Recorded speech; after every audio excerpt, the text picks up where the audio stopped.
en los últimos 3 años han visto a México como un país ya muy distinto y ha sido lo contrario. Ahora me quieren escuchar a mí y el que se aburre o que se aburría en ese momento era el economista de Brasil. No quiero que les vaya mal a ellos, quiero que nos vaya bien a nosotros. Pero sin duda, sí, México se ha distinguido, comenzando por cómo ha ido ganando competitividad global, algunas veces por efectos externos, ¿no? Como el alto costo del petróleo, ¿no? A raíz de que en 2006 el petróleo, su precio se fue por arriba de los $100 por barril, pues claramente no es lo mismo enviar cosas de China a Estados Unidos o Europa que desde México. Entonces eso nos comenzó a ayudar a atraer inversiones. También nos ayudó el tipo de cambio, que en el caso, por ejemplo, del renminbi de China, empezó a apreciarse muy fuerte y el peso siguió depreciado. Eso nos empezó a dar competitividad internacional también. Entonces, este tipo de asuntos, también los salarios en México se quedaron rezagados con respecto a todo el mundo, y aunque suene como algo malo, nos empezó a ayudar también en la competitividad, y por eso hemos recibido tantas inversiones en el sector automotriz e inclusive en el aeroespacial. Pero son cosas externas que han ayudado a México en los últimos 2-3 años. Ahora estamos haciendo cosas del interior que nos van a ayudar a crecer. Es implementar las reformas, ejecutarlas.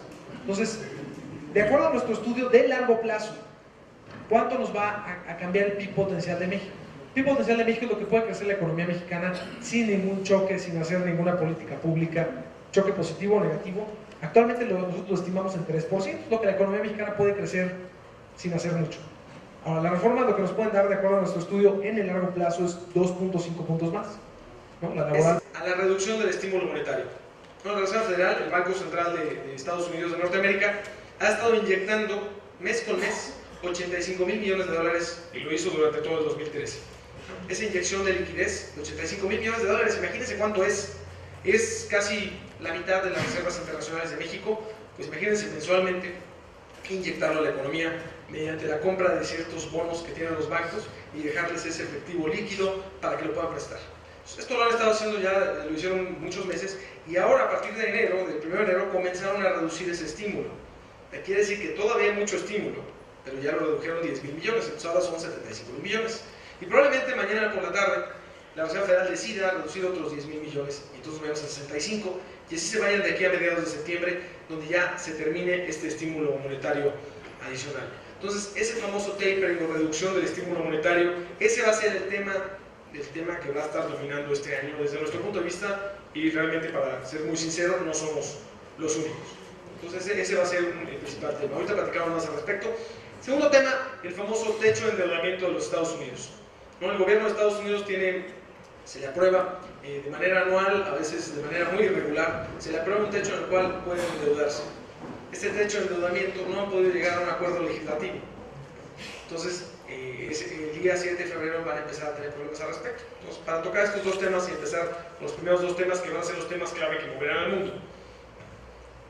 Algo muy importante en el tema de la reducción del estímulo monetario van a ser ciertas variables. Las más importantes van a ser dos: el desempleo y la inflación.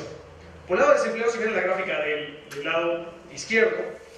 Como se ve en la gráfica roja, es la tasa de desempleo, que después de haber tenido un alto nivel de desempleo, ¿no? Por arriba del 9, bueno, muy cercano al 10%, hoy estamos ya por abajo del 7%. Entonces sí se ha caído mucho la tasa de desempleo, e inclusive la Reserva Federal, sus funcionarios han comentado que una vez que llegue a 6.5%, que no falta ya tanto, estamos a 6.7%, ellos podrían empezar a subir tasas de interés. Bueno, los efectos de esta reforma, subida de algunos precios, etcétera, en algunos casos también en la parte del pago mensual o quincenal. Algo importante es ver cómo le va a pegar al PIB y cómo le va a pegar a la inflación. Entonces, yéndonos muy directo, porque ya sabemos todos los impuestos, ¿no? Un impuesto 8% a los alimentos con alto contenido calórico, estuvo este impuesto de $1 por litro a los refrescos, bueno, todo eso. ¿Cuál es el impacto de la inflación? No es tanto, son 55 puntos base, o sea, 0.55%. No es mucho. Si la inflación pensamos que iba a acabar en 3.4, más este 0.5 nos da 3.9. No es tan grave si solo el efecto se da en los productos y servicios de la reforma fiscal, ¿no? Lo que más puntos va a aportar es justamente la homologación del IVA de 11 a 16% en ciudades fronterizas y estados de Quintana Roo y Baja California Sur. Esto aporta 41 puntos base, lo demás no es mucho. Vean, por ejemplo, el impuesto a las bebidas carbonatadas, azucaradas, es decir, a los refrescos, que no son light, es 3.7 puntos base, es decir, 0.037%, es muy pequeño.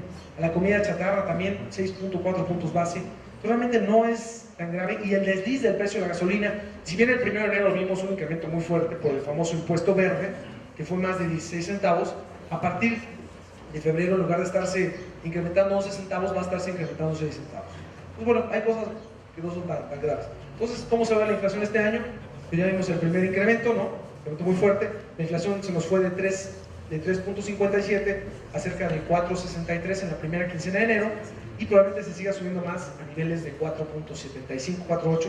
Sin embargo, después, ¿qué va a pasar? Ya que se absorban los efectos de la reforma y también por efectos de base de comparación, porque en el primer trimestre del año pasado la inflación fue muy baja y en el segundo fue muy alta, entonces cuando es baja te perjudica porque empiezas una base de comparación muy baja, y cuando la base fue muy alta, como el segundo trimestre del año pasado, te ayuda. Entonces esos dos efectos de base de comparación alta y que ya se absorban los efectos de la reforma fiscal, van a hacer que la inflación se desplome a niveles de cerca de 3% para junio, y al final de año termine a cerca de 3.9%. Creo que ese va a ser un tema que va a permitir al Banco de México no tener que subir tasas, a pesar de cómo está todo el entorno internacional y cómo ahorita se subió mucho la inflación con estos temas, ¿no? Pues bueno, el impacto ahora en el PIB, ¿cómo le va a pegar el impacto en la reforma fiscal al PIB, ¿no? Si vemos tres visiones para ser muy comparativos, ¿no? ¿Qué piensa Hacienda? ¿Qué piensa el Banco de México? ¿Qué pensamos nosotros en valor? Secretaría de Hacienda, y lo vamos a dividir en dos, ¿no? ¿Cuál es el efecto del famoso gasto contracíclico que el gobierno va a llevar a cabo con el incremento del déficit? Recuerden que va a ser un incremento importante. El segundo efecto es cuánto le va a pegar la reforma fiscal por sí misma, la subida de impuestos, el cambio de la estructura fiscal de las empresas, y con esos dos efectos vamos a tener el efecto neto. Para la Secretaría de Hacienda, el gasto contracíclico va a aportar positivamente 0.4 puntos al PIB. Y la reforma fiscal no va a quitar ni a dar, porque así quito más impuestos, gasto más, nadie le pasa nada. Es lo que piensa Hacienda. El Banco de México piensa que el gasto contracíclico va a aportar 0.5 puntos del PIB, pero ellos piensan que el cambio en la estructura fiscal de las empresas va a hacer que como quitaron, por ejemplo, el régimen de depreciación acelerada para la inversión, ¿no? Recuerden que las empresas invertían y podían deducir toda esa inversión ese mismo año, ahora no, ahora tienen que esperarse a la depreciación. Entonces esto puede inhibir la inversión, también las personas van a tener menos ingreso disponible porque les quitan impuestos para gastar. Esto va a tener un impacto en el PIB de 0.3, negativo. Entonces, el impacto neto de la reforma en este año es de 0.2 para el Banco de México. Para nosotros estamos optimistas en la parte de gasto, al igual que Hacienda, pero sí pensamos que el efecto, de acuerdo a nuestros modelos econométricos, va a ser más negativo en la parte impositiva, pero va a ser un efecto de corto plazo, nos va a afectar este año, pero hacia adelante va a estar mejor el país. ¿Por qué? Porque la dependencia de ingresos petroleros se va a disminuir con estos nuevos impuestos de cerca de 35% hacia 25% en los próximos 6-7 años. Y eso va a ser muy clave para que el gobierno pueda financiarse de mejor manera y pueda gastar mejor y se le pueda dejar al sector energético salir adelante. Ahorita